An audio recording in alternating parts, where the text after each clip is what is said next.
Hey, Hardcourt Hunnies fans, I felt totally left out of the fun on our social media episode this week, so I thought I would do a quick little recording and get my 2 cents in on the topic that we had with Taylor and Penny.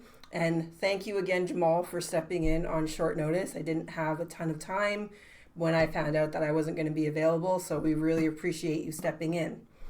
So, first of all, I learned something. Taylor left alone without me to check him is always going to go on and on with his crazy conspiracy theories. Taylor, conspiracy theories was last week, and the Knicks one did not hold any water. You gotta let it go. Now on to the social media of what we were talking about this week, social media and the NBA. So who I follow on Twitter when it comes to the NBA, I follow a lot of people. I follow all 30 NBA teams, and then I have lists of other NBA personalities. So I'm not necessarily following them, but I can jump on my list real quick and see anything that's new that's gone on. So I have a list of players. I have a list of verified media accounts where I get my news.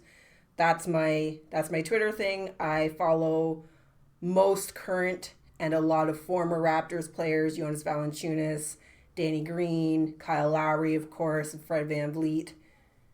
Raptors players, of course. Who else am I going to follow?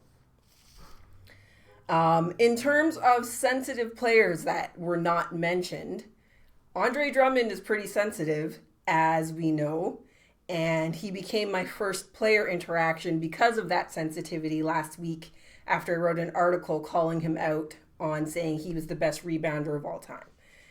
I get that you're confident. Confidence is awesome. I'm as confident as the next person. But when the all-time leading rebounder in history, Wilt Chamberlain, has almost 10 rebounds a game more than you do, got to pump the brakes a little bit on that one. So Andre Drummond would have been my pick for that question, who is some of the more sensitive players that are on social media. Burner accounts. Totally agree with you, Taylor. Charles Barkley, I don't think would feel the need to have a burner account. I think he's pretty confident just to say whatever comes into his head. Sometimes it doesn't even always make sense, which is why we love him. So I would totally say no, Charles Barkley isn't going to have a burner account. Who would have a burner account? I think you guys covered everybody that already would, so I'm going to leave that where it is. And then, why does Perkins matter? I definitely have something to say about this. Perkins matters to me because he is one of the only people that is on American national NBA programs who ever gives the Raptors a fair shot. So that to me, of course, says Perkins is pretty damn smart. And if he doesn't have anything good to say about the Timberwolves, well, Who should back off social media? My answer to this is nobody. Nobody should back off social media, because who would I write about if none of the basketball players were on social media saying crazy stuff all the time? There'd be no Andre Drummond article that I wrote. There would be no article calling out Kyrie about comparing himself to MLK. Like, all the best information for my articles comes from social media. So there's nobody that I want to see back off because I need you for my content. And then which past players would I want to interact with? I've got 3 as well. Steve Nash, because I feel like he would have been one of those fairly classy, really good content type dudes. Plus he's Canadian, so that would be one of them.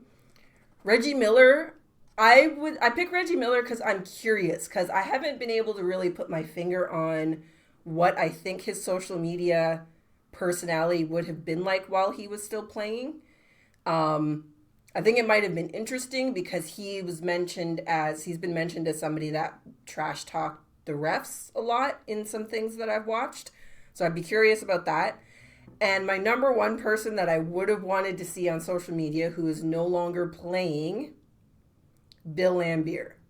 Because Bill Laimbeer would have been hilarious if you were a fan of the Pistons, which I was. Still am. Still have a soft spot for the Pistons. But to Jamal's point, Bill Lambier would have been a villain on social media, and I would have been so there for it. So thank you, everybody, for watching, for listening to our podcast. I'm glad I got a chance to sit down and share a few of my takes from the episode I wasn't able to be on. And look out for our next episode. They drop every Tuesday at 1 o'clock. See you next time.